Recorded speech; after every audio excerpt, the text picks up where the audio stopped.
អ្នកគ្រូឈរយូរអង្គុយយូរអាចនឹងមានបញ្ហាអីអត់តើទៅជាមួយនឹងបញ្ហាអង្គុយយូរឈរយូរនេះគឺមានបញ្ហាច្រើនមែនតើទីមួយគឺផ្ដោតសំខាន់ទៅលើសាច់ដុំនៃជើងនៅពេលដែលអត់បានធ្វើការចរណាច្រើនទេធ្វើឲ្យខ្សោយទៅនឹងសាច់ដុំជើងអញ្ចឹងបងប្អូនអំពុំមានដឹងស្រាប់ហើយថាជើងសាច់ដុំនៃជើងហ្នឹងគឺមានតួនាទីដើម្បីទ្រទ្រង់រាងកាយទាំងមូលអញ្ចឹងបើសិនជាករណីអត់បានធ្វើចរណាច្រើនទេ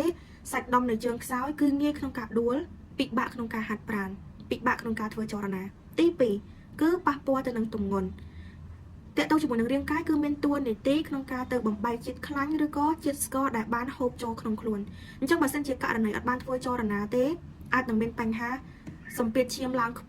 លើសជាតិខ្លាញ់ឬក៏អាចមានជាបញ្ហាទៅជាជំងឺមហារីកតើទៅជាមួយនឹងជំងឺមហារីកហ្នឹងគឺខាងក្រុមស្រាវជ្រាវក៏កំពុងតែស្រាវជ្រាវដូចគ្នាអត់ទាន់ច្បាស់ទេហើយក៏អាចប្រឈមនឹងបញ្ហាបេះដូងក៏អាចប្រឈមនឹងបញ្ហា